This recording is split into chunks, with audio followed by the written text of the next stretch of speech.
seconds, Falcon 9 will be in startup. What this means is that the vehicle will basically be autonomously making its decision if it will continue with liftoff at T0.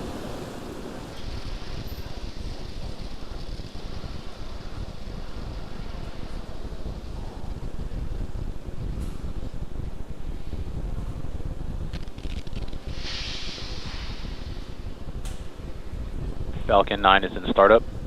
And there's that call out that Falcon 9 is in startup.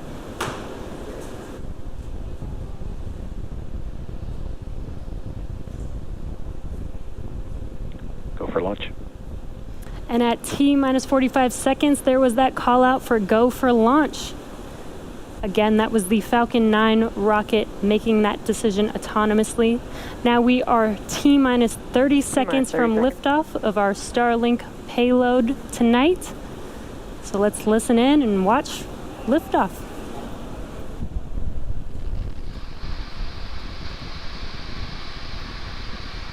T-minus 15 seconds. 10, 9, 8, 7, 6, 5, 4, 3, 2, 1, 0. Ignition. Liftoff!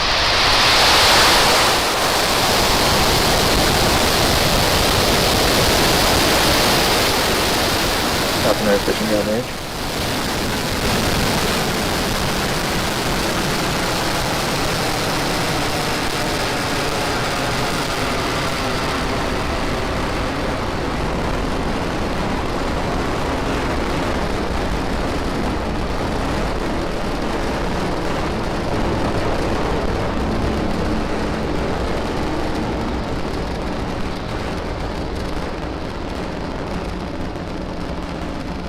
We are T plus 40 seconds into flight, and Falcon 9 has successfully lifted off from pad 40 at Cape Canaveral Air Force Station, carrying our Starlink payload to its targeted drop-off orbit. Moments ago, we did throttle down our engines in preparation for max Q, and that is the maximum aerodynamic pressure, which is the largest structural load that the vehicle will see. That's coming up here in a few seconds. Max Q. And there's that call out that we have just passed through max Q. In about a minute, we will have 3 events happening back to back. The first of which will be main engine cutoff, or MECO. This is where all 9 M1D engines shut off to slow the vehicle down in preparation for the second event, which is stage separation.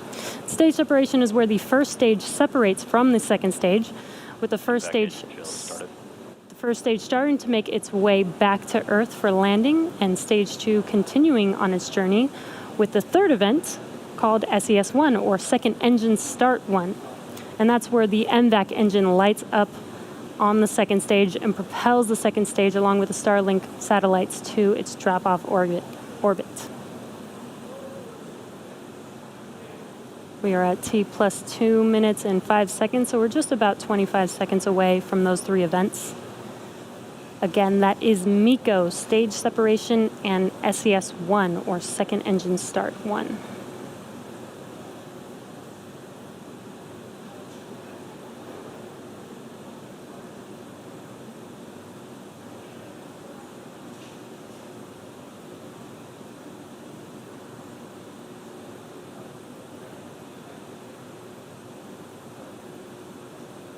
MECO. Stage separation confirmed.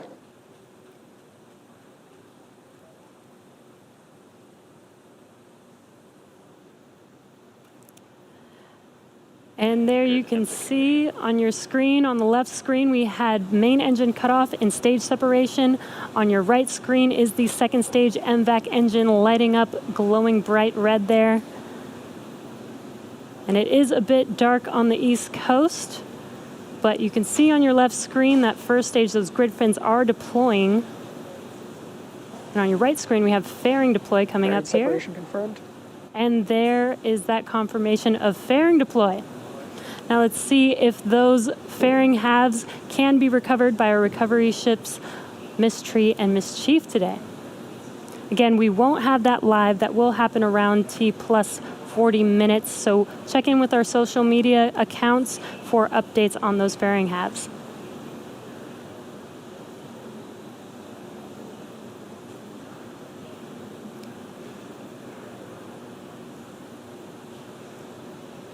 And stage 2 still looking nominal. Again, that is what you see on your right screen. Stage 1 is making its way back. Acquisition of signal Bermuda.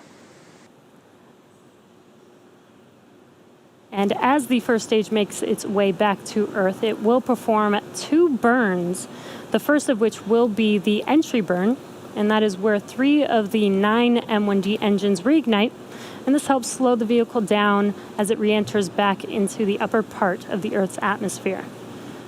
And finally will be the second and final burn is the landing burn, and this is a single engine burn. That's the center E9 engine that reignites and brings the vehicle all the way down, very, very rapidly slows the vehicle down so that it can touch down and land on the drone ship.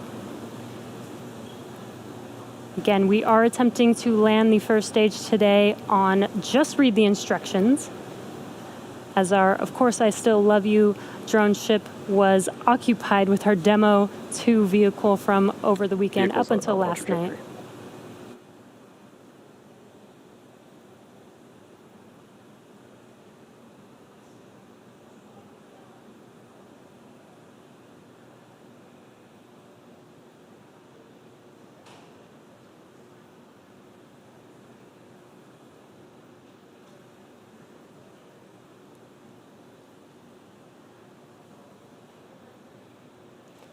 We are at T plus 5.5 minutes. Stage 2 still looking nominal.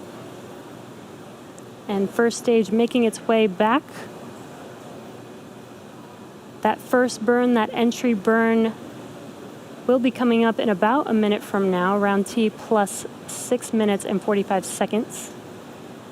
And that entry burn will last about 20 seconds long. Again, that is to slow the vehicle down as it re-enters back into the Earth's atmosphere.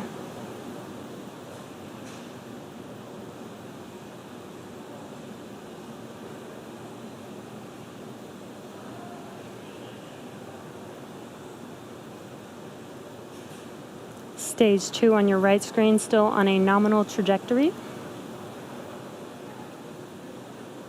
And on your left screen, it is a little bit dark. It is nighttime on the East Coast, but we should see that screen light up with that entry burn, those 3 engines reigniting.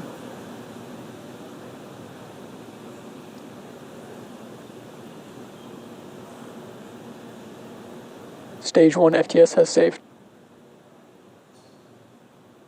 Stage 1 entry burn has started.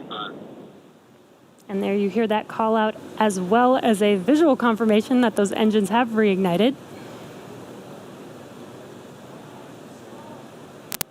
The vehicle continues to follow a nominal trajectory. And stage 1 entry burn shut down. And confirmation that the stage 1 entry burn is complete, as well as stage 2 still looking nominal. If you heard that call out.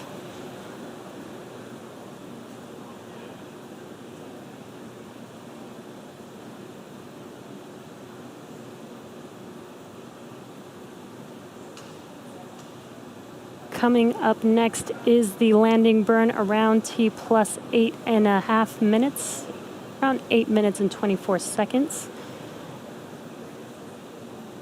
Looks like we lost that live view of the first stage coming down, but that is expected. So hopefully we can get that live view back. Right now, Stage 1 is transonic. Right now, what you're seeing on your left screen is the drone ship Just Read the Instructions. Followed very closely after the landing burn and landing of the first stage will be SECO 1, that is second engine cutoff, around T plus 8 minutes and 58 seconds.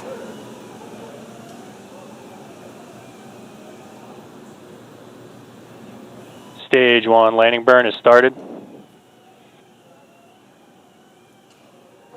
Terminal guidance.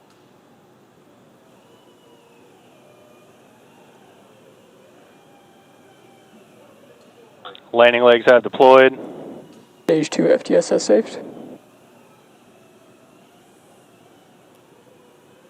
And wow, as you saw coming And down, JRTI, that we have first a stage 1 stage landed. Falcon Landing 9. operators moving to procedure 11.100 on recovery 1 and ECF 9. Amazing, that first stage booster has landed for the first time, for the 5th time for a Falcon 9 booster. That is amazing. We're waiting for second stage engine cut off. What an amazing view of that first stage coming down, even though it was dark and night. But those engines lighting up the screen, watching first stage come down, was an amazing view. And we heard a call out of good orbit for second stage. Acquisition of signal, Newfoundland.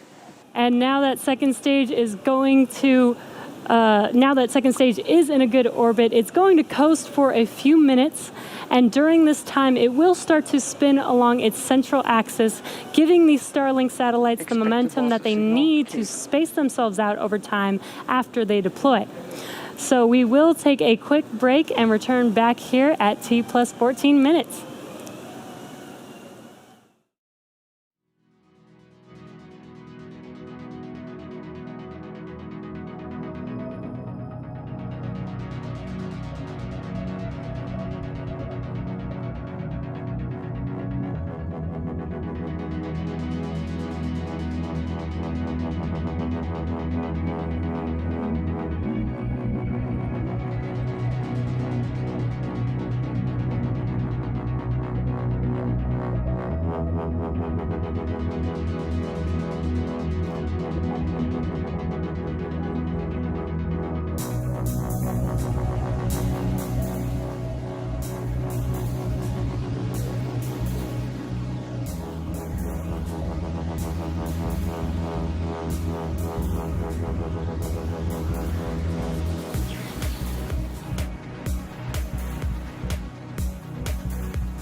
Welcome back to the webcast for Starlink.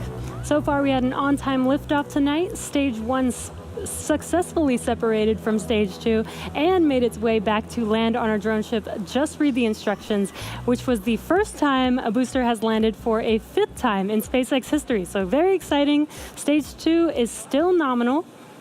And now we are coming up on deployment of the Starlink satellites shortly here in about 40 seconds or so.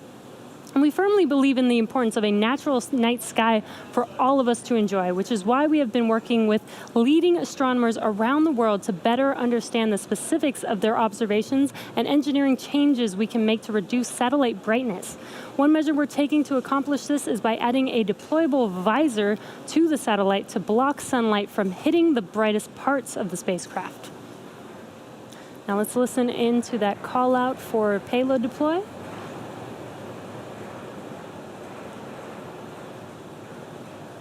And again, the first unit with the sun visor is actually on this payload right here that you see in front of you.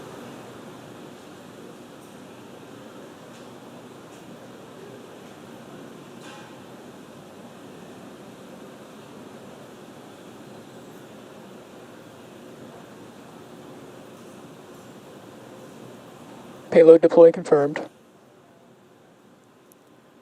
And there is that confirmation. We got a live view as it was deploying from the vehicle. Those Starlink satellites are making their way, separating from second stage right in front of you right now. Shortly, they will deploy their solar array, and over the next few days and weeks, they will distance themselves from each other and use their onboard ion thrusters to make their way to their operational orbit.